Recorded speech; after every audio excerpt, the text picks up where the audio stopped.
Alam mo ba, hindi lang bansa ang may ranking pagdating sa galing mag-English, pati mga city sa Pilipinas ay mayroon din. Sa ilang lugar sa ating bansa, parang natural na sa kanila ang gumamit ng English, mula eskwela, opisina hanggang simpleng kwentuhan sa kalsada. Dahil dito, mas nakakaangat sila pagdating sa edukasyon, trabaho at pakikipag-ugnayan sa iba't ibang tao sa buong mundo. Ang mga datos na ipapakita namin ay galing pa din sa latest English Proficiency Index o EPI, isang global ranking na sinusukat ang English skills batay sa mga exam at survey ng libo-libong Pilipino. Curious ka ba kung anong mga lungsod ang kabilang sa ranking? Pang-ilan kaya ang city mo sa listahan? Tara, silipin natin ang top 15 pinakamagaling sa English na lungsod sa buong Pilipinas. Pero bago yan, huwag kalimutang mag-like, comment at subscribe for more contents like this. Let's get started! Top 15. Iligan City.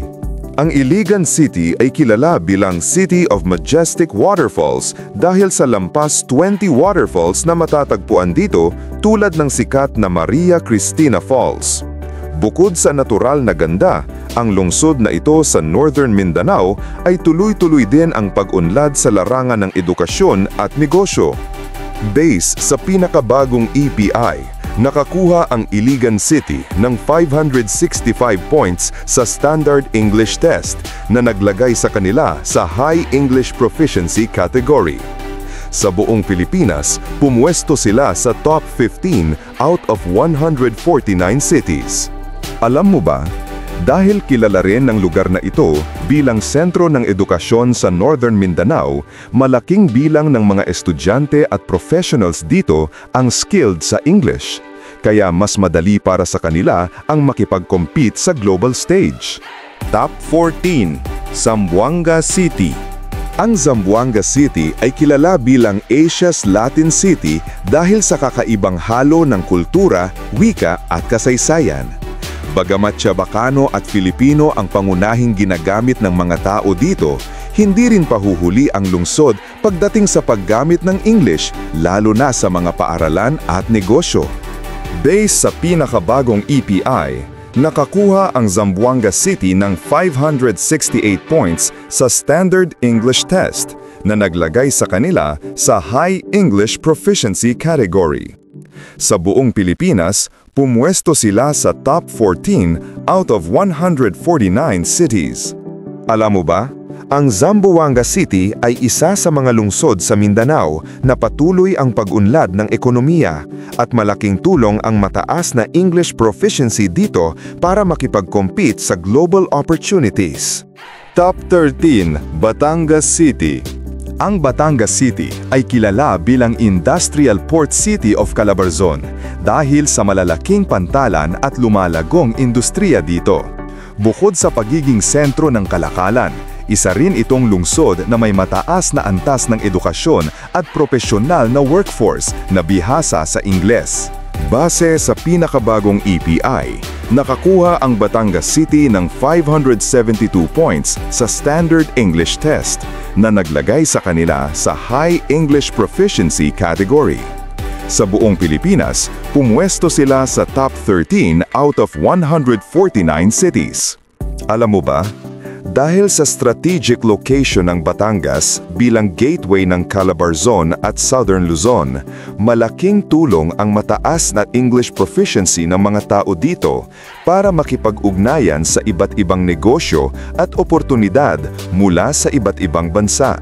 Top 12. Cagayan de Oro City.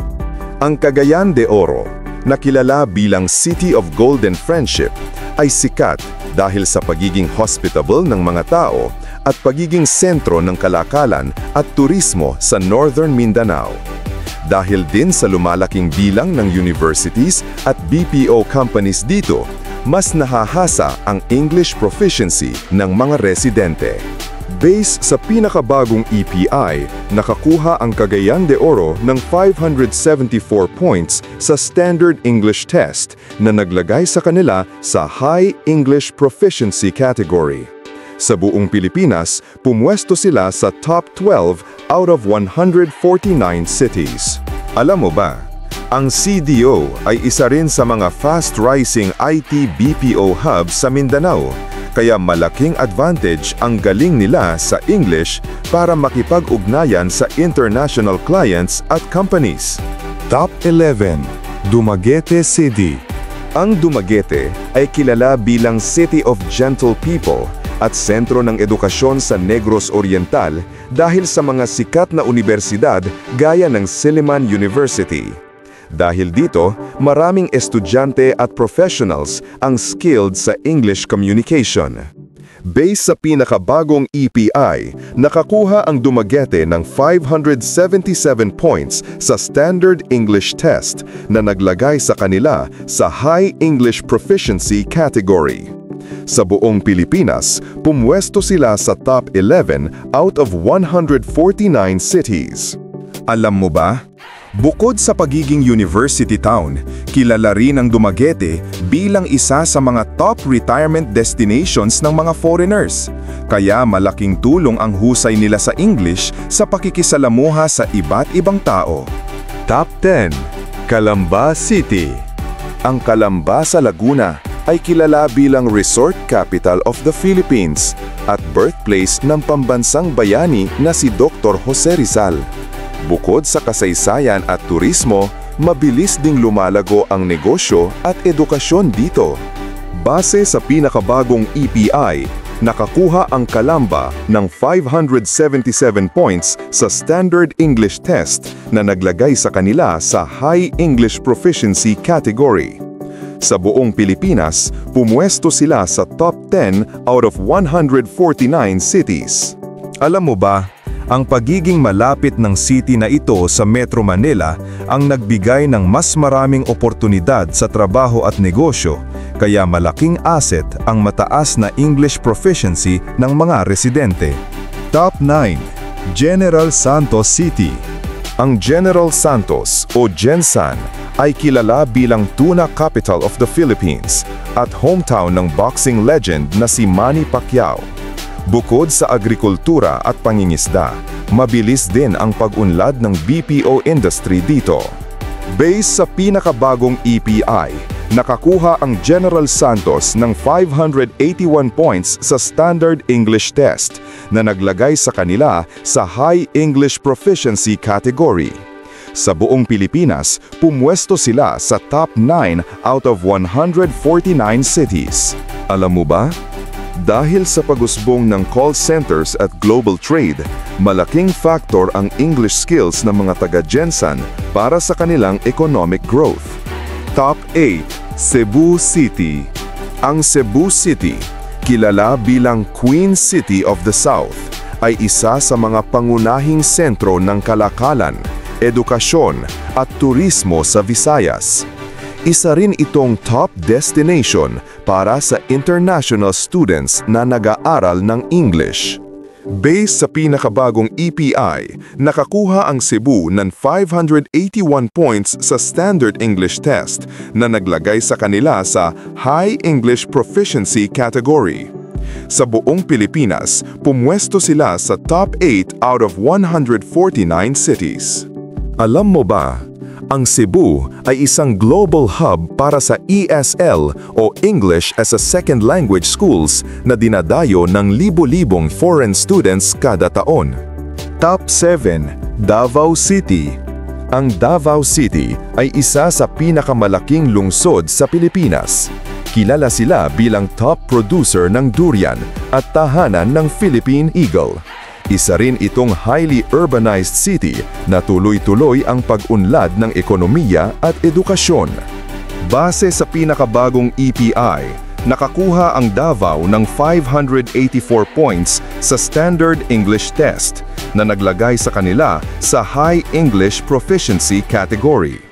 Sa buong Pilipinas, pumwesto sila sa top 7 out of 149 cities. Alam mo ba? Ang Davao ay isa sa pinaka-safe na lungsod sa bansa at kilala rin bilang emerging hub para sa IT BPO industry, kung saan malaking plus ang skill nila sa English communication. Top 6. Antipolo City.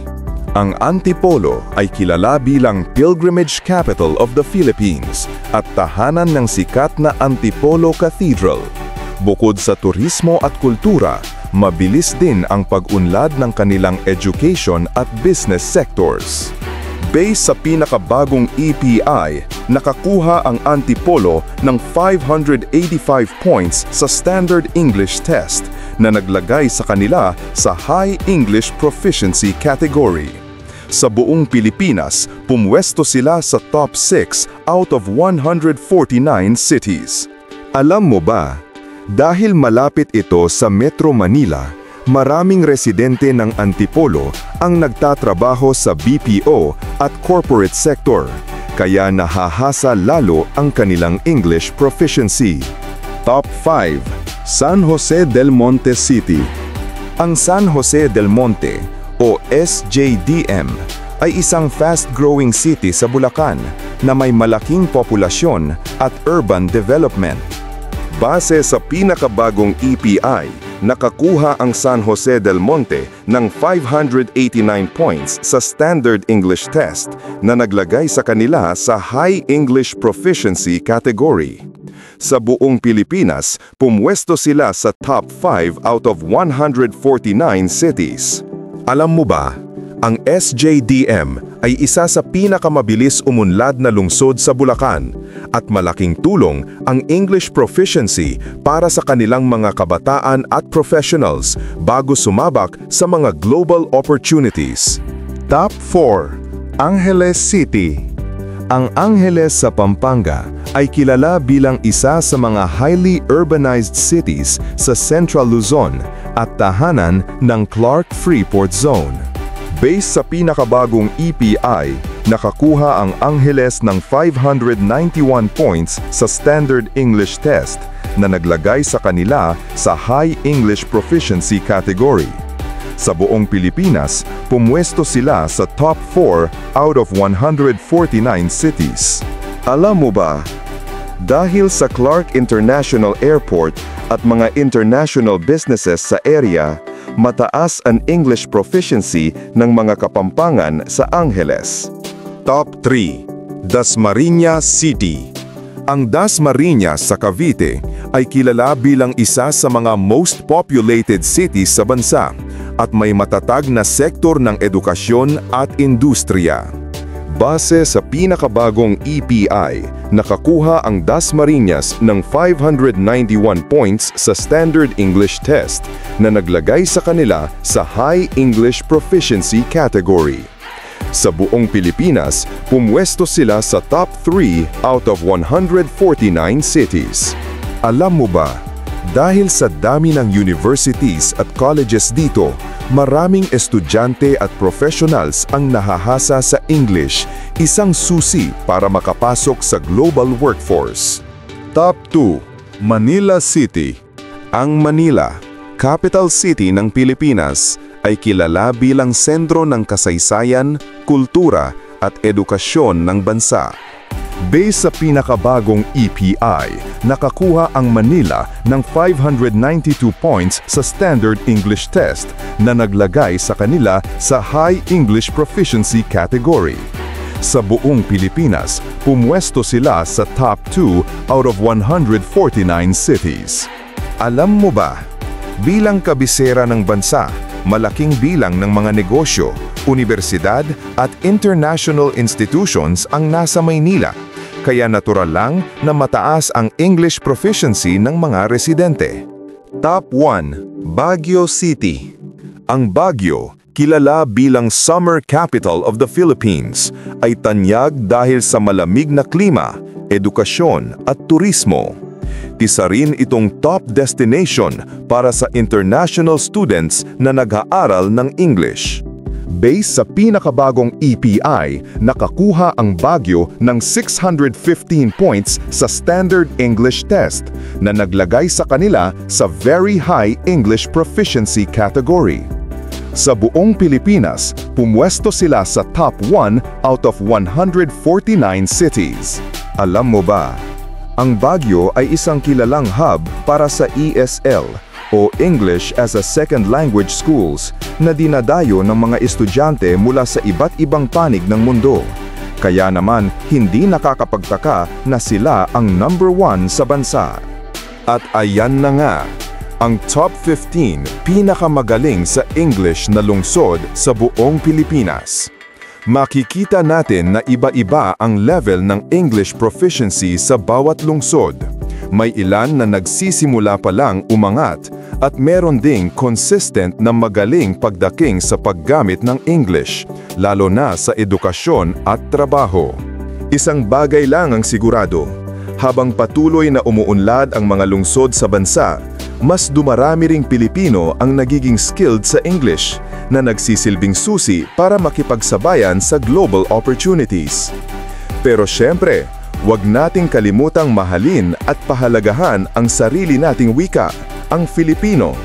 Ang English ay mahalagang kasangkapan para sa global stage, pero ang ating sariling wika pa rin ang ugat ng ating pagkakakilanlan bilang mga Pilipino. Ano sa tingin mo? Nasa listahan ba ang city mo? At para sa'yo, aling lungsod kaya ang susunod na aangat sa ranking sa mga darating na taon? Kung nagustuhan mo ang video na ito, huwag kalimutang mag-like, comment at subscribe para lagi kang updated sa mga ganitong klaseng content. Salamat sa panunood. Hanggang sa muli, kabida!